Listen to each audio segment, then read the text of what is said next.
Hola. All right, I think we're live. Hey, everyone.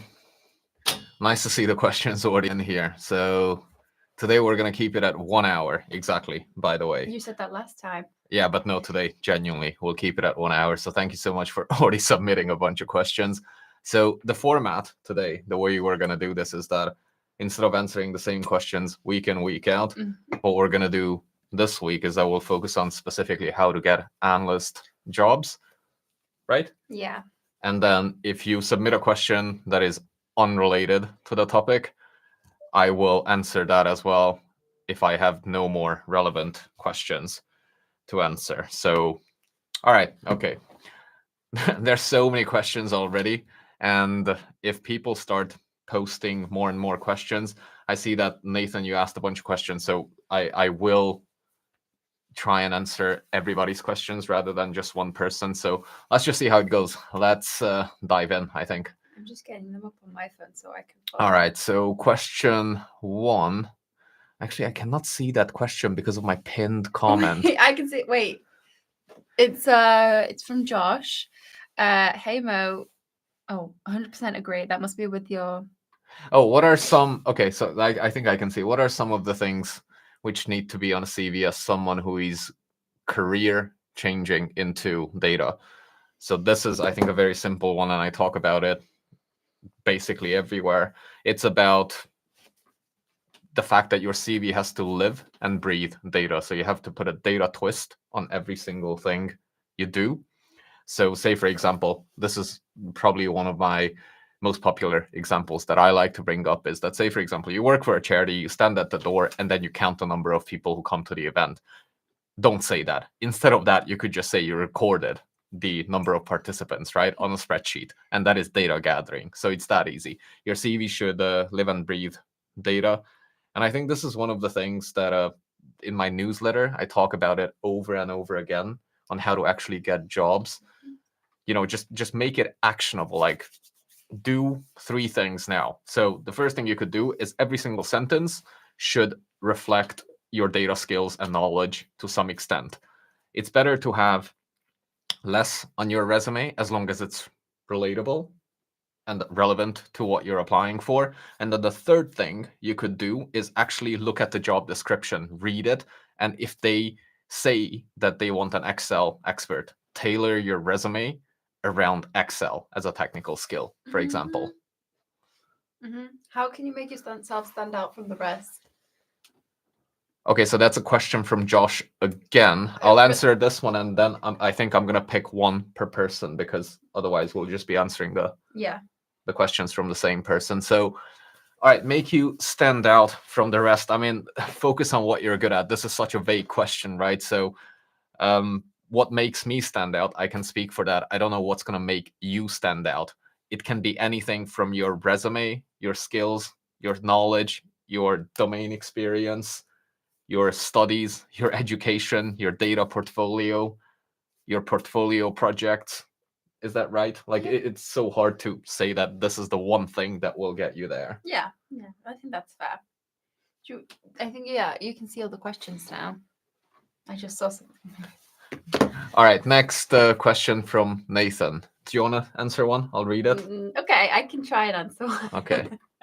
Do you think the job marketplace for first-time data analyst is still achievable with only learning Microsoft SQL and a data visualization tool? Yeah, I would say just yes. It's 100. Yeah, 100%. It's 100% feasible. Sorry, it's 100% feasible to get a data analyst job, an entry data analyst job.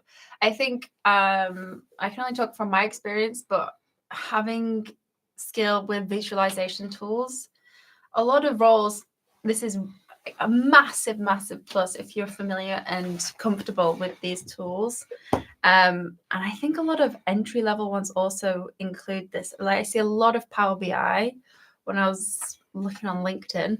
A lot of Power BI, a lot of Looker, Tableau are coming up. It's like specifically at the top of the list of required. So I think, as long as you're comfortable with that, they usually want you to be able to bring in data. So SQL, like you said. So as long as you're comfortable with those, I think, yeah, you've got a great chance at an entry level. Yeah, that's more than enough. This week I posted on LinkedIn. It was a super simple post, and in terms of core technical skills, Excel, in my opinion, must have. SQL must have. A very, very nice to have would be any kind of visualization tool, preferably Tableau or Power BI, because it's what most people use. And then Python would be a nice extra, or cloud computing, or both. They're just nice extras. So yeah, with Microsoft SQL and a data visualization tool, you can definitely get an entry-level data analyst role. Okay, so Nathan had 3 questions. Should we take another one from him? His second question, do you want to read it? What is your outlook on the data analytic marketplace for the future, given AI tech is getting better and better? Would the data analyst position become non-existent?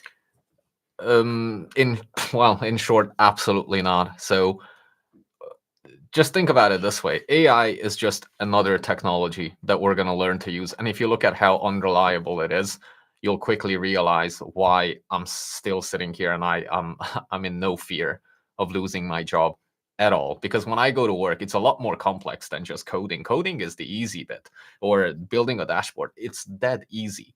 The 90% leading up to building that dashboard, finding the insights, actually finding the right people, finding the right data. What questions do I even want to answer, right? Like building a dashboard takes me 10 minutes sometimes. If I may give an example about this, so Siemens. Are you going to fiddle with every single tool I have on my desk? Because I have many. I'm gonna take away a couple things from Nicole here, because I have. Okay, so this is for my monitor light. I have my AirPods here as well. I'm just straightening. I have a lens cover, keyboard, mouse.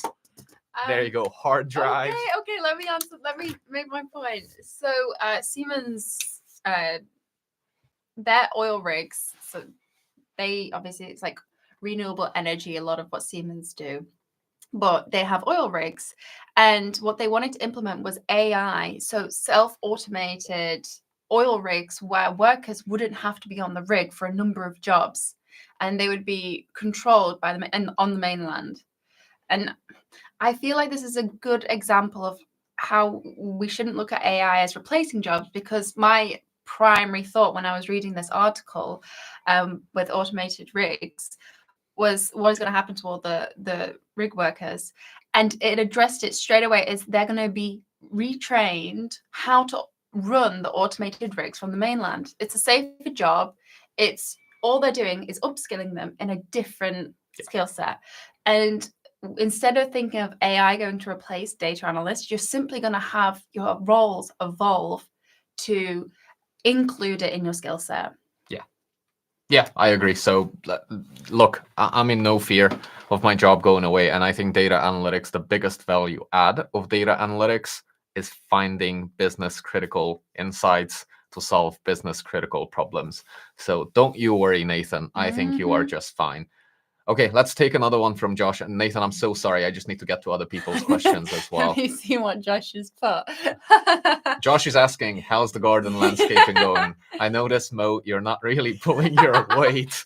I'm not sure if you can keep blaming your broken shoulder. For people who don't know, this is off topic, so let's answer this quickly. Yeah, I'm landscaping our garden, and the day I met Mo, he has always told me I will do anything except garden. Luckily, I love gardening and landscaping, so I've been doing that, and he's not done anything. But that's okay. I'm okay with that. And Josh, that actually, that made me laugh. So actually, I would want to highlight just one thing here, right? So Josh, for example, he's a very active participant of my Discord server, where data people come together, and hopefully I created a safe space for you guys to learn, share experiences, talk about anything you want to. But Josh is like a great example of stakeholder management, or like communication. If you actually want to get a data analyst job and you reach out to me, and I get some messages that just go like this: hey Mo, any jobs? That's it. No, nothing. And I'm like, first of all, who are you? First and second of all, why would I give you a job, right? Whereas Josh is an active participant, and in Discord, Josh, I can safely say this: if I do see your message, I reply within 24 hours usually, so I'm relatively quick as well. So yeah, big shout out to you, Josh, because I feel like sometimes social media takes a lot out of me because everybody who comes to me, they just want to take on a daily basis. The amount of emails, messages, everything I get, it's just like, Mo, give me something, like give me this now. And people don't offer me anything. Whereas Josh is a nice guy. Yeah. We have a nice vibe. yeah. So anyway, Really yeah, I nice am vibe. definitely not pulling my weight. My shoulder is healing though, but yeah, thanks, I Josh. don't need help though. I don't need any help. It's almost there. The next question, did you see it from there's Nathan? Yeah, let's go on to Nathan's. Yeah. What job titles would you recommend to search apply for when it comes to first-time data analysts? Can I jump in with this one? So I've currently been on a little look for my next position. I have actually accepted an offer and I start in June as a senior analyst. I'm raising the roof. So yeah, I've become a senior analyst, which is exciting. And how I approached on LinkedIn was first to understand what kind of analyst I wanted to be, because I know what I can do. I know what data I've worked with. And first, even with all knowing that, I searched the term analyst, set my criteria. And I just there was research analyst, finance analyst, all of these different types. And to be honest, I just went through it and didn't limit myself and came across the one I wanted. Well, amongst many, many other jobs I did apply for. But it helps you understand, what are you looking at? Is this the mic leaning in? Oh, no. There's a black dot, No, there isn't. Up there, and I just didn't know what it was. Your sunglasses, Kate. Oh, it's my sunglasses. But yeah, right, okay. I would search, vague terms, analyst or data analyst. Just search it. Have a look around. Don't limit yourself. And apply to everything. Okay, so I guess my answer is going to be a little bit shorter. There's so many different types of analysts, so don't let that stop you. If you just search analyst and you look for the roles, financial analyst, business intelligence analyst, visualization expert, all these kind of things, it's more about the job description because data analyst can cover so many things. So at a startup, a data analyst is likely to be the data engineer and the data scientist and the all-around data guy as well. So you would be doing literally everything. Whereas if you go to a huge company like where I work, I'm a data analyst, so I do data analytics. That's it, because we have the budget to hire data science people to do data science stuff, data engineers to do data engineer stuff. But yeah, widen your scope. And if you're going for your first role, honestly, just go for anything and everything, because your number one goal is to get your foot into the industry. Absolutely. Okay, so next one I think is just Jose saying hi. Well, hello, Hi, Jose. Or Jose, depending on where you're from. All right, okay, next question. It's from Sahil.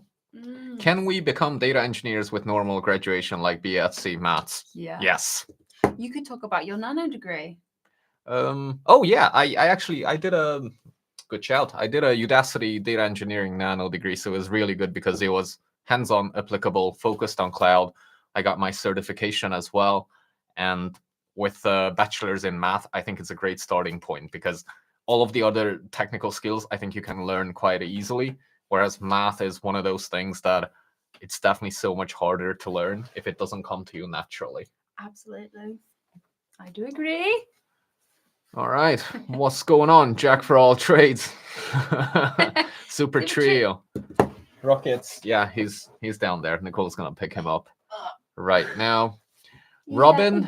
Robin says he loves our channel. That's very nice of you.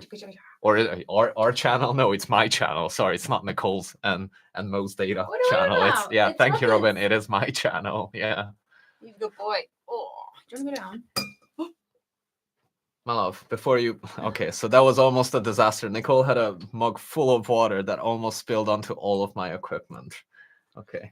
How about you put that there? Is that okay? Before you spill everything. Okay. Thank you. Oh, there is a question for you from Eric. Can Nicole start a channel and teach us Power BI, please? Sorry. I could. But, sorry. We'd have to buy new computers to do that. We only have Macs. Not in the plans for now, would you say? It's not in the plans for now. Okay. But if you want to check out my portfolio project, it's on the Discord. Okay. Yeah. Oh, yeah. Check. Yeah. Just it's join. a Power BI portfolio project on the Yeah. Discord on the portfolio channel. Portfolio projects channel. Yeah. Is the link in the description? I think so. Yeah. It should be. Yeah. There's a Power BI dashboard on there, and it's got Yeah. the files in the GitHub Yeah. link.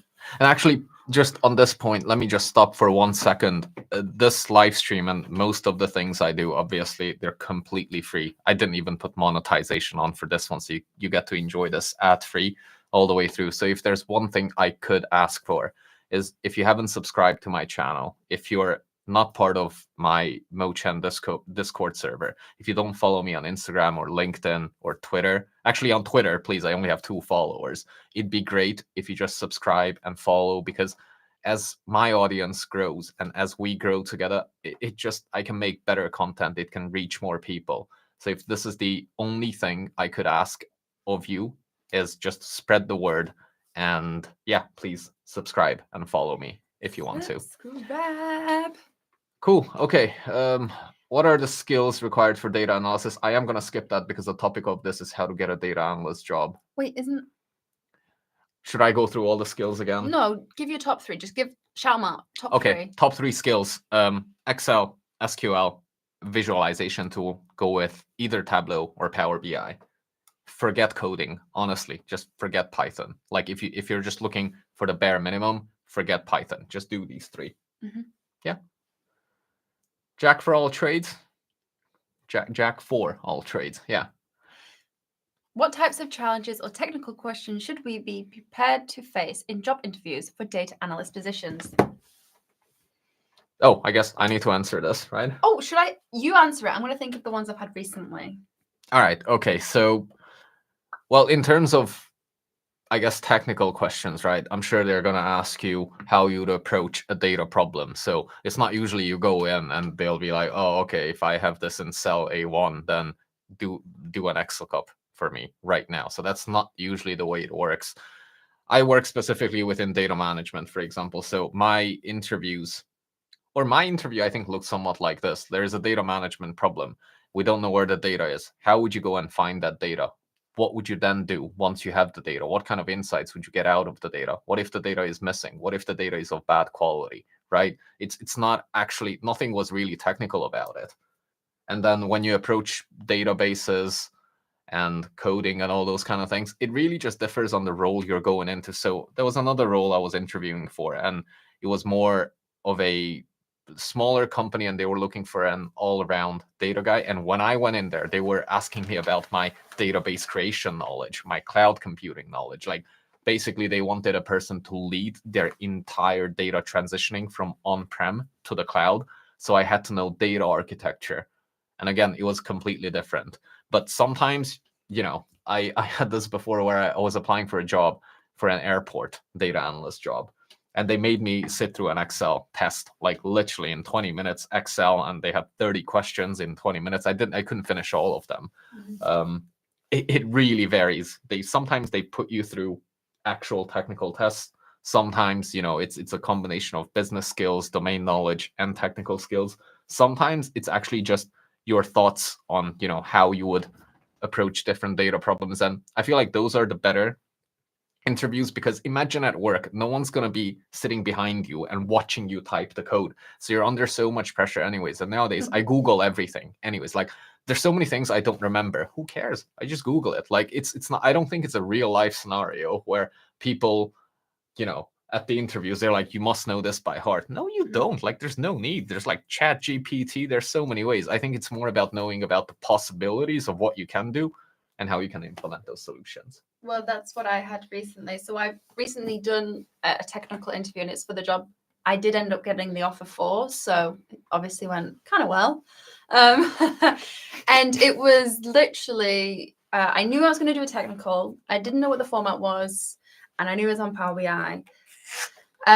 They gave me a file. I opened it up. They gave me a data source. I connected that, and it's literally me sharing my screen and then watching me do it and seeing how I approached it. And I obviously, you want to do your best, but I was at the point where I'd done quite a few interviews before then leading up to it. I don't know how many rounds of interviews for this role it was, but I was like, right, I'm used to this now.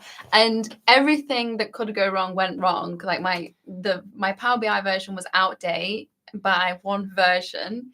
The Excel file was from the version, was it 64-bit or something instead of the 32 or something, and it wouldn't open up, so I had to copy and paste it.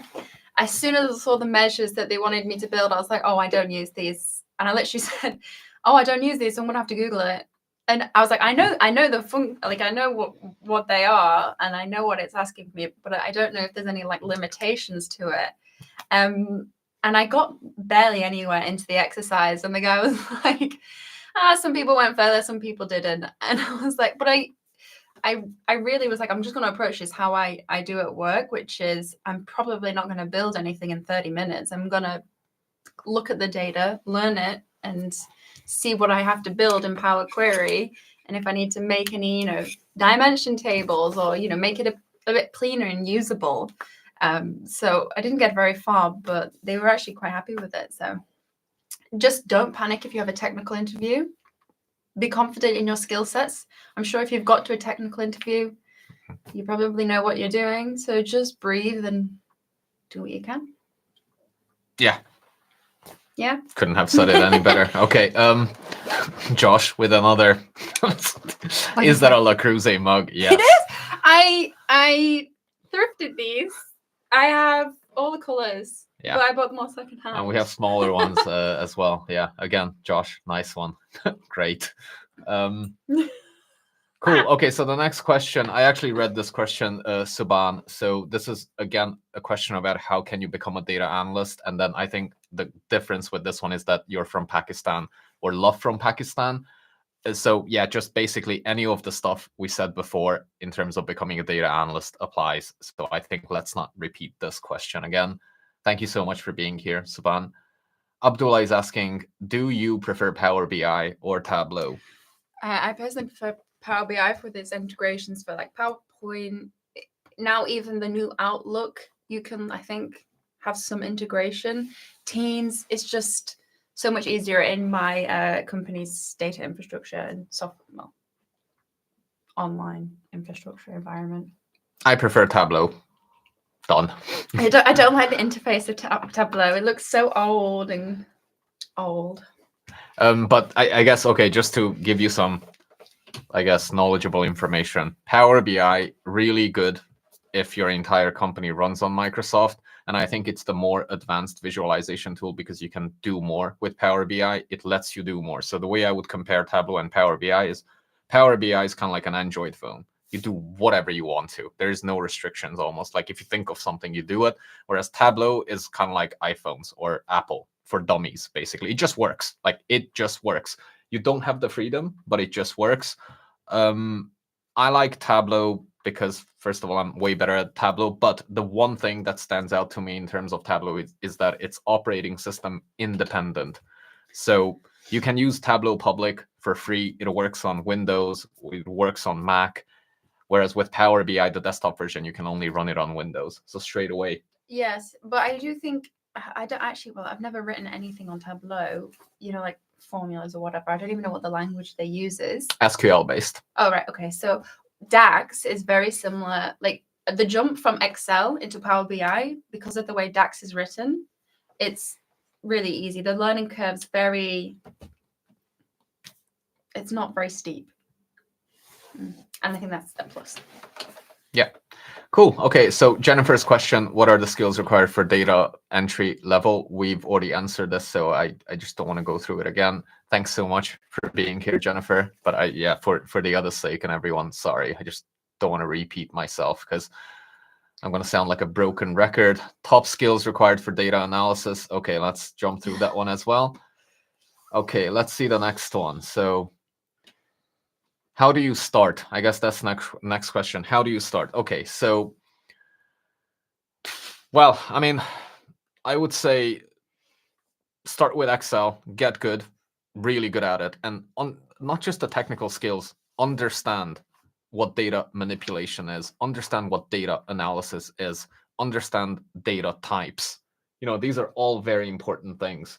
Data sets, sizes, shapes, rows, columns, this is a good starting point, because if you can do stuff in Excel, you can move on to bigger things, because in Excel you can do data gathering, you can do data manipulation, you can do data visualization, right? Yes. That's a really good place to start and work on real life projects. And I cannot emphasize this enough, is that I have a whole, literally, I made a whole guide for this, the data portfolio guide, where I walk you through from project selection all the way to the end of how you could build your own projects. And learning through projects is one of the best ways to start, because you get to actually implement what you're learning, instead of just saying, what's a VLOOKUP? You could be like, you need a VLOOKUP because you need to look up the customer first names and the last names based on the customer ID. And then boom, you learn the formula and you have a use case. Can I come in a different perspective? You can. On where to start? Yeah. This is how I got my first job at my current company. Well, given that no, don't say it. I know, but given this is a live stream, I won't be able to cut this out. So I didn't say it. It could have been anything. Anyway, so in my graduate scheme, I did one project on Excel, first ever project I've ever had to do on Excel. And then the next project had a bit more Power BI integration into it.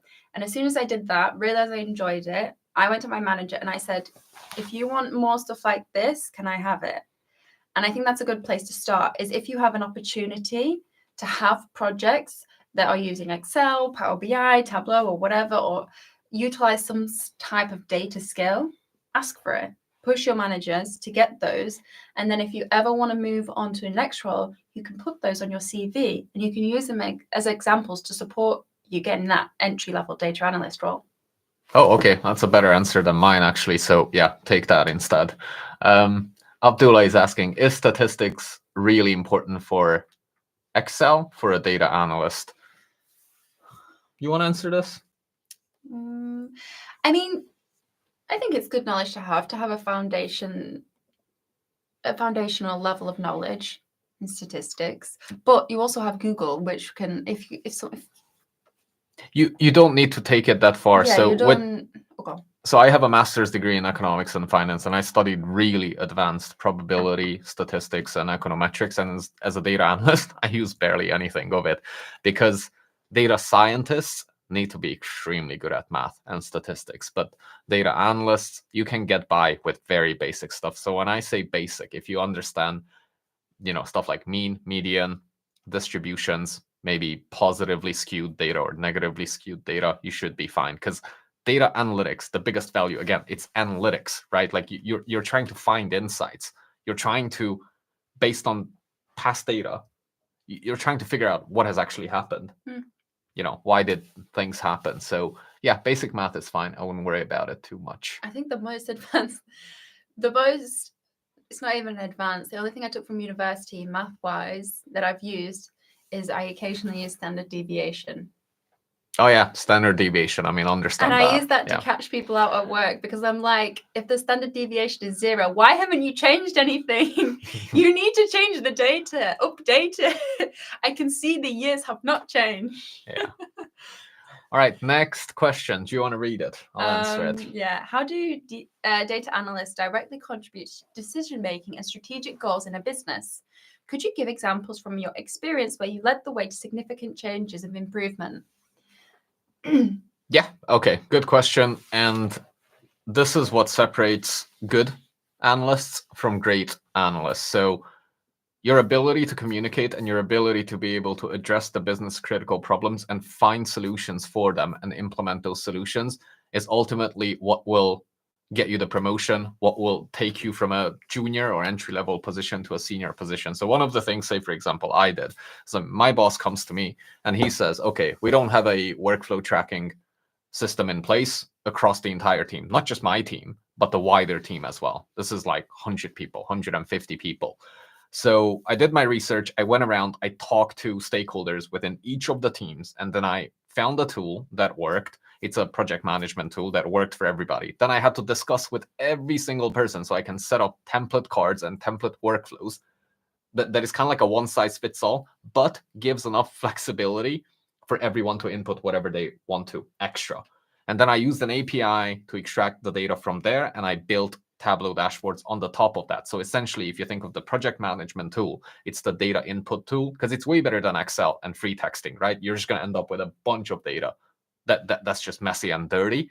And then use the API from the project management tool, built the Tableau dashboards, and I delivered that end-to-end solution. So literally from start to finish, I was able to use my domain knowledge, my critical and analytical thinking, combined with my technical expertise to deliver that solution. And this is one of the very crucial things that I always say, is that technical skills alone mean absolutely nothing, because it's that combination of understanding the business problem, being able to communicate whatever you want to communicate to your audience, and the ability to actually implement those solutions is what will make you stand out. If you work for companies, especially larger companies, you'll realize there's a lot of talkers and there's a lot of doers.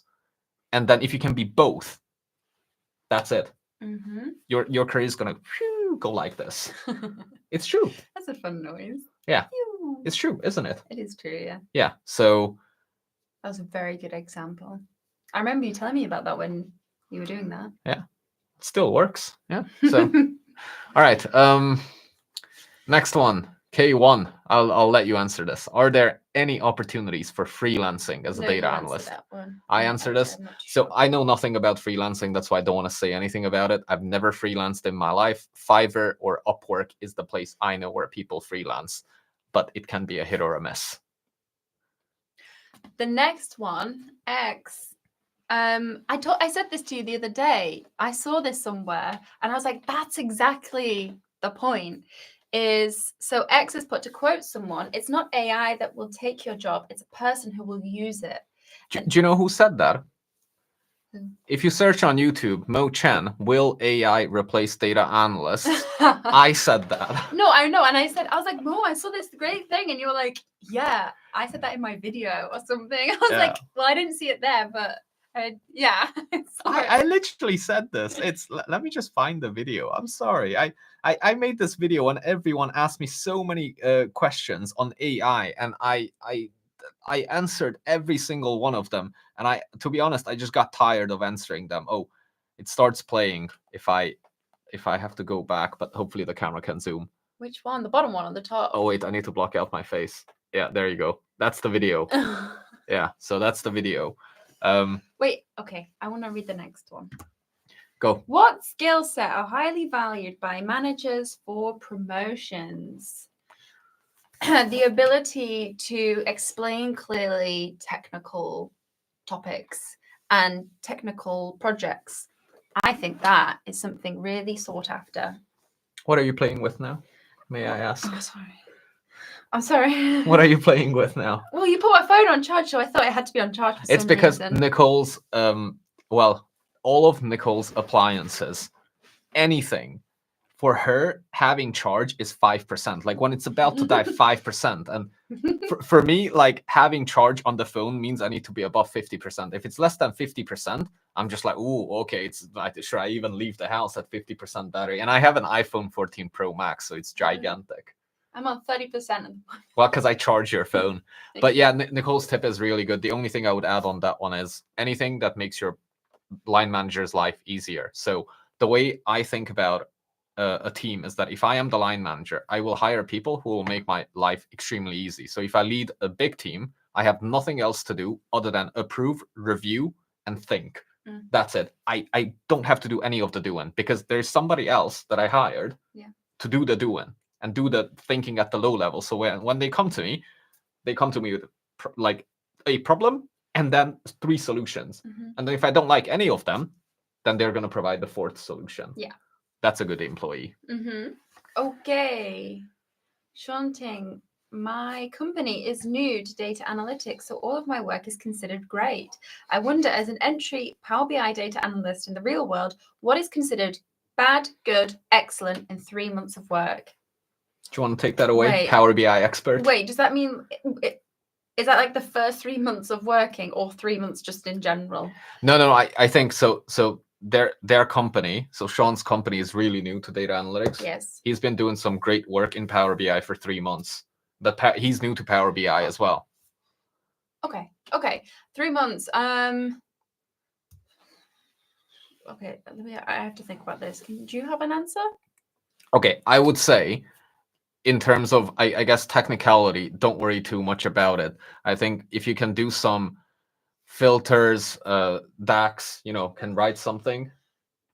You just asked me to answer the question. No, I'm not you're shaking. not letting I'm not me. shaking my head at you. I'm thinking. Okay, so look, progress at your own stage, but essentially, I think, I don't know what bad work is. Bad work would be, did you say bad? Yeah, bad would Bad, be, good, and excellent. okay, bad would be just like not catering your dashboards to the business solutions. Good work for me is anything where you're actually answering business questions. So if you build something really beautiful, okay, fantastic. But does it actually answer any questions? How many people use it?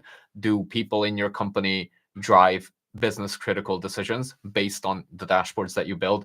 And just, do you want to answer something here first? Because I want to talk something about dashboards after that. Yeah, so bad, good, and excellent for Power BI work in the first 3 months.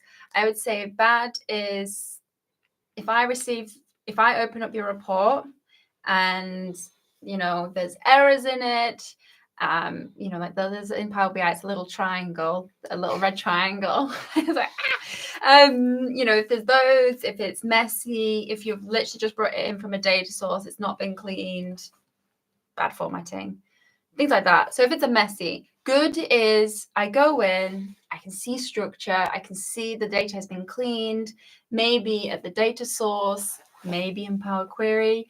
Excellent is I go in, you have, your data is completely structured and organized, and it's been done so in Power Query because it shows you've got really good understanding of how to clean data in Power BI. It's a really powerful way of doing it in Power Query. It's really good. It's a really powerful tool.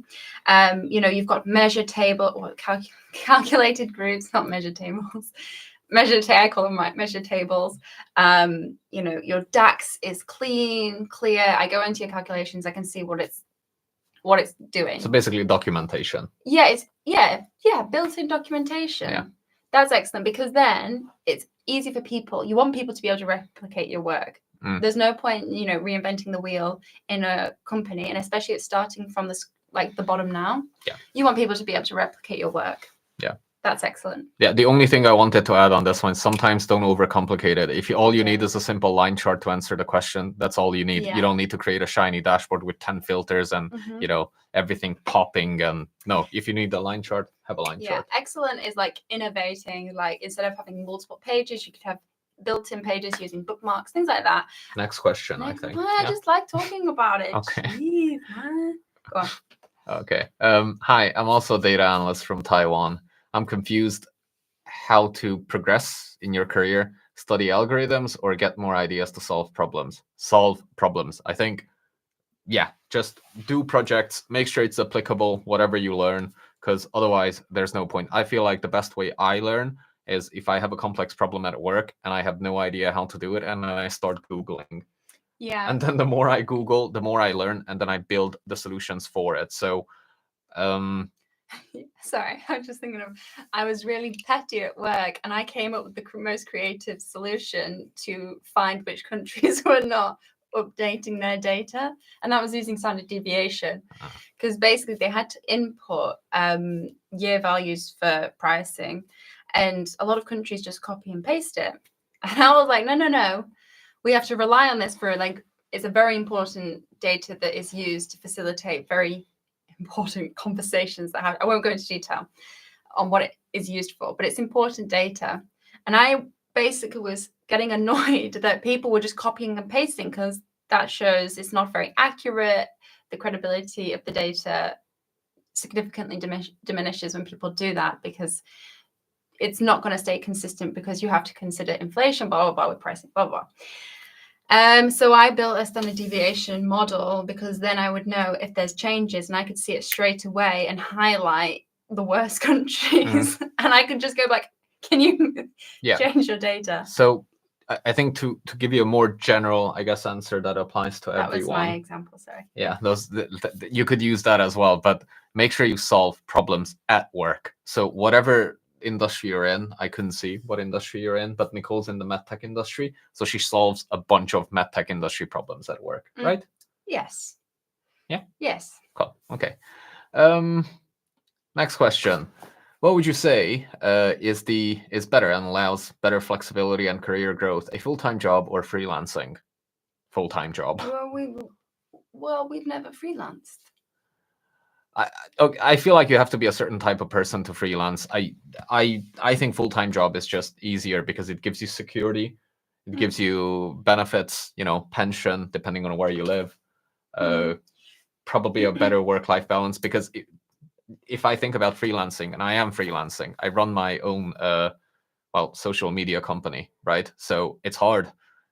It's very hard. There is no blueprint. You have to do everything by yourself from the moment I shoot my videos, I film my videos, I have no audio guy, I edit my videos, I ideate my videos, I draft up the contracts, I do everything on the business side and everything else. So I do have someone else working with me right now, but for the first year, a little bit more, I did everything. Like, can you imagine doing everything? Like, if you go into a company, you are the HR person, you're the finance person, you're the audit person, you're the data person, you're also the CEO, the COO, the CFO, the CTO. Yeah, though there are a few consultants that I've worked with within my current company.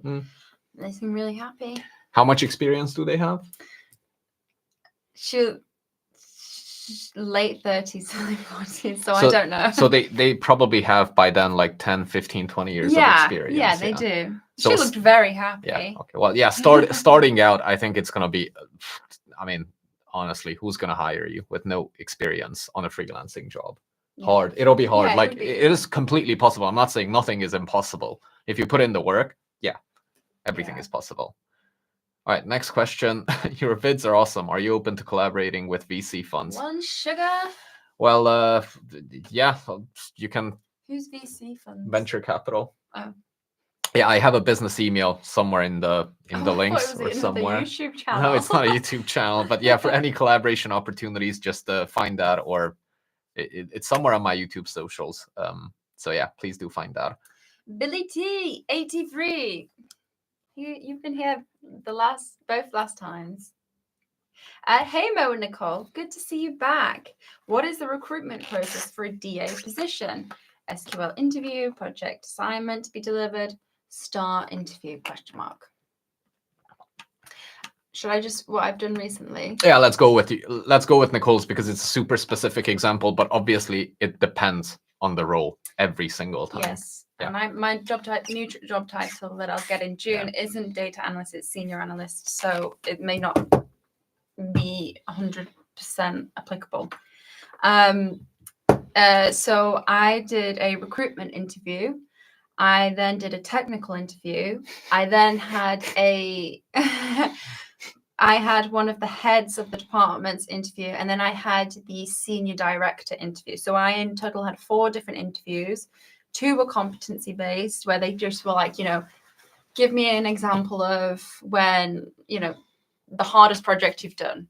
But obviously the questions were a lot better than that. But it was very much example competency based. Technical, like I mentioned before, it was a live technical where I'd share my screen and answer a few questions. Those are really stupid interviews, I must say. Any company who does that. It was, but they wanted to see how I was working. It was literally like, oh, you've been given this ask at work. How would you approach it? And then the recruitment was basically asking a bit more of what I was looking for, like salary, where I'm currently based. Do I need to be sponsored or anything? Those recruitment questions, they need to understand if you're fitting the criteria before they push you over to the technical. Cool. I'll give you another experience. One of my jobs, it was literally my former boss phoned me. It's like, Mo, you interested? I said, hell yeah. 1 interview, got the job. So sometimes it depends on who you know. And if you make a good impression throughout your career, the next role can be so easy to get sometimes. Because if you do a good job, you have a good reputation. And yeah, people will want to hire you. So next one, Jose. I'm starting my company in data field. I'm having trouble on how to reach potential customers if I do it by cold emails or another strategy that I can apply. Greetings. I think this is more around marketing strategy. So even though it's a good question, Jose, sorry, I'm going to have to skip this because We're it's staying about, on the DA topic. yeah, we're staying on how to become analysts. All right. Thank you for your kind words. That's from Josh. That's okay, Josh. Abdullah, I'm not into crypto trading at all. So I have a video coming out next week. I'm going to walk you through my personal finances and how I mastered my own finances. So make sure you watch that if you want to. Do you watch IPL? I have no idea what IPL is. I do not know this. Is that cricket? If it is, I don't watch cricket. Wait, I'm searching it. IPL. I don't know what it is. Indian Premier League. Yeah, it is cricket, right? Oh, I don't know. I just saw it come up. Sorry, I don't watch it. I'm so sorry. Okay, next one from Tis cricket. Okay, so next one from Day Grun. Many DA courses lack connecting math needed to the data working with guiding. Why important and why this over other options? I'm not too sure I understand this question, but is it about courses not being good enough and not focusing on math enough? So, oh, sorry, go on. Oh yeah, sorry. I'm just same question. Yeah, I'm just trying to answer this question. Is that okay? That is okay. I was just trying to read it. Okay, so if you're on about math and the importance of math or the lack of math in the courses, then I don't know, because to be honest, math is really important. Especially for data science roles, but for data analytics roles as well. I mean, if you don't know what a median is or a mode is, then that's bad. That's like really basic stuff that you should know. It's like statistics 101. And well, I mean, this is exactly why I have a whole section in my Ultimate Data Roadmap on this, just literally on statistics, probability, and math, because I do think it's important. Yeah, way more for data science roles, though. Well, yeah, but when you're on Power BI or Excel or whatever, you can just put equals, mode, bracket, column. Yeah. And it's going to give you the mode. So. Okay, Manish was asking, how should I prepare for data analyst interviews? Look into the job description. So I'll break this down for you. Look into the job description. See what the job is actually asking for. And then if the job is asking for Excel and say financial modeling, then look into Excel and financial modeling, because it's very likely that if you pass the CV stage and then you speak to the recruiter, then if you speak to the hiring manager next, it's highly likely that you'll have to explain financial modeling to some extent. So that is the number one thing you should do. And I think people glance this over, is that you just think of data analyst roles as like there's one data analyst role and then it applies to all roles. But it's not the case. No. Like, look into the job description. They'll all be quite different. Yeah. I take a job description, I break it down almost line by line, sentence by sentence. And for each sentence, I would be able to have an example ready to go. And I focus on keywords. So there was a job I looked at, and it was looking at global stakeholders. So every example I was giving, instead of just my usual go-tos for like certain projects, I was focusing on my projects where I worked with global stakeholders within my company.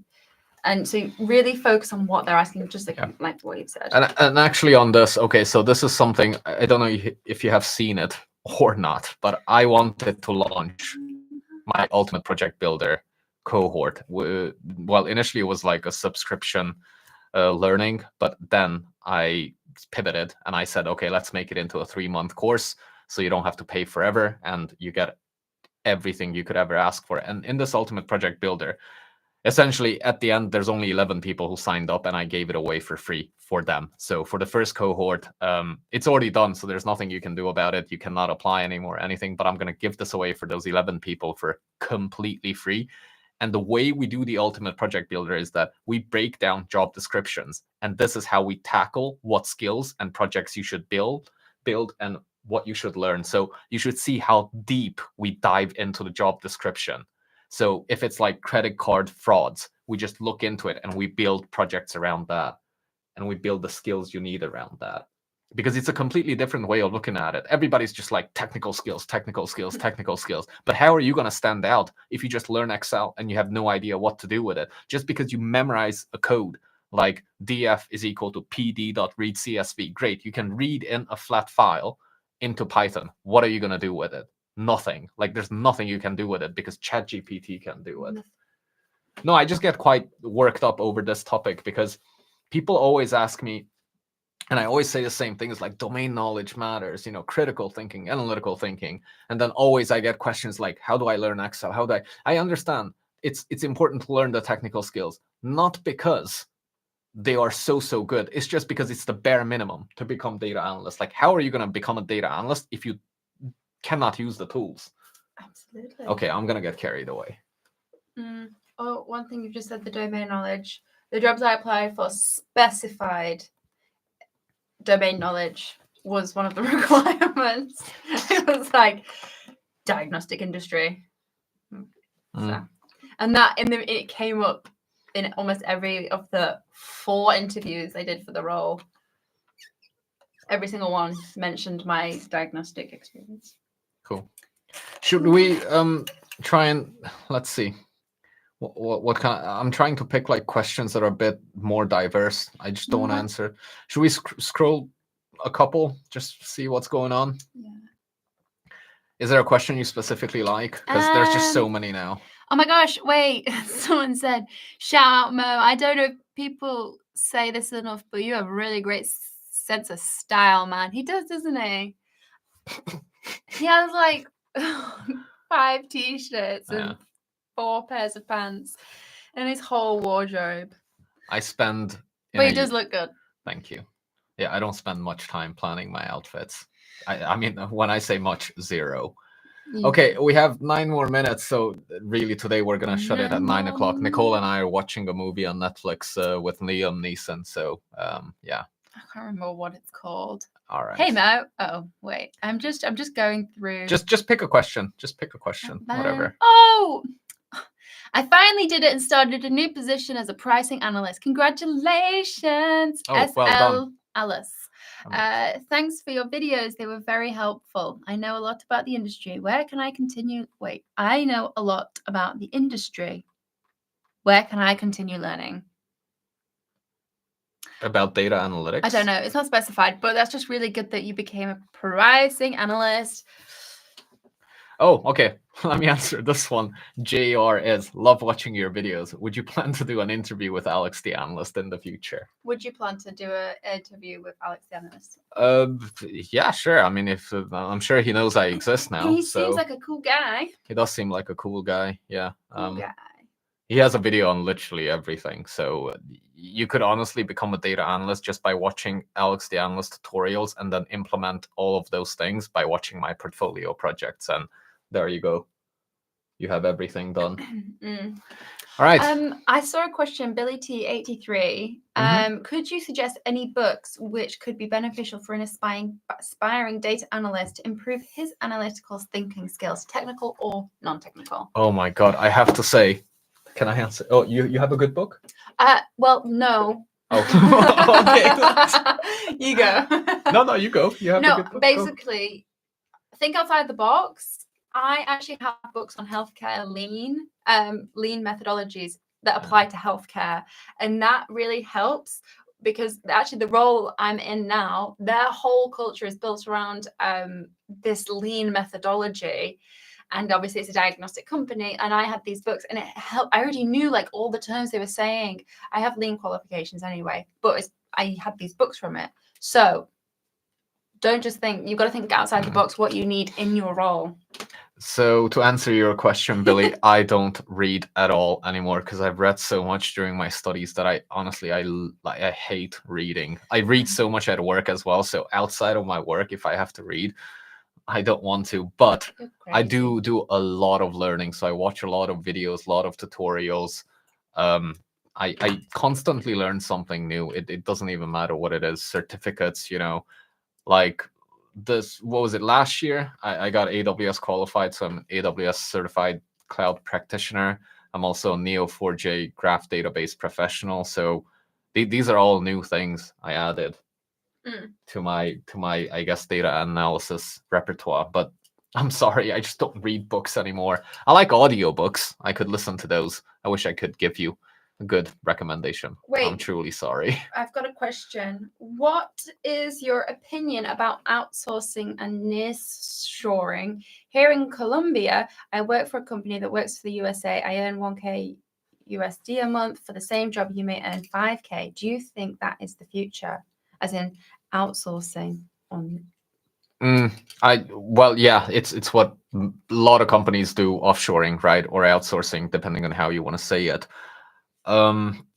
Sometimes I feel like cultural differences can make outsourcing quite different. And trust me, if companies had the budget, they would keep everything onshore and they wouldn't offshore.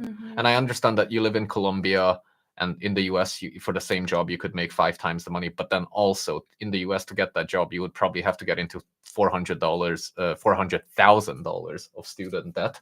So yeah, it's just, it is what it is. I think companies will always offshore, but usually what they do is that the big strategic decisions, they always sit onshore. So usually they offshore back office stuff. Like from my investment banking days, we had a lot of like customer contact people, we offshored them. Okay, but the big decisions, the big strategic decisions, they were always the head office decisions, the front office decisions made onshore. And that is usually the case. All right, I think 4 minutes. I think I just want to recap now maybe what we're going to do next week, because I feel like maybe I didn't provide a good enough format. But let's do Q&A next week, next month. I do it every Sunday, every last Sunday of each month. I do a Q&A, and then Nicole might or may not join. Are you joining? I feel so bad. There's so many questions you haven't answered. Maybe, how about this? Honestly, how about this? My Discord community is the place where I'm most actively involved in terms of actually replying to everything, because I just don't have the capacity. If I reply to everything on all of the socials everywhere and emails, I would need more than 24 hours a day just to reply to things. So join my Discord server. Josh knows, and I think people can vouch, whoever's here right now, that I actually check it. I do post stuff. Like I engage in conversations. It can be light conversation as well, or sometimes, it can be more serious. There's some really nice people on there. Yeah, so really honestly, nice. Such a good data community. Join the Discord server, ask those questions there, and if I don't answer it, there's going to be another 1,600 people who can answer your data-related question. We have dedicated channels just for reviewing each other's portfolio projects. Yeah. Imagine how much you can learn from that, right? I did put in the instruction section that only say something if you only give constructive feedback, basically. Yeah. You cannot just say that it's bad. If you say it's bad, you have to tell me why. But don't say it's bad. You could say this is how you could improve.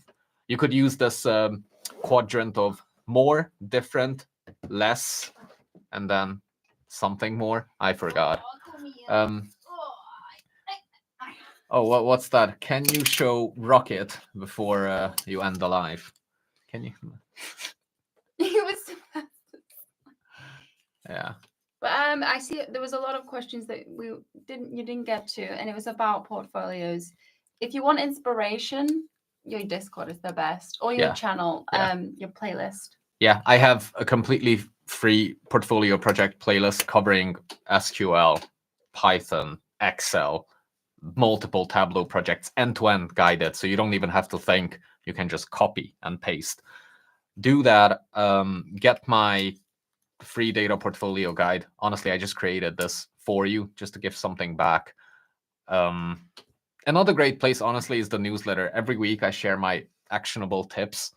For people who do read it, we do have great feedback, because it's not just stuff like, oh yeah, you should go and buy this. We actually tell you this is how I did it, step 1, 2, 3, 4, 5, and then this is how you could do it. So tips on anything data analytics career related. So those are really good places where you can start to build a great project, build a great resume.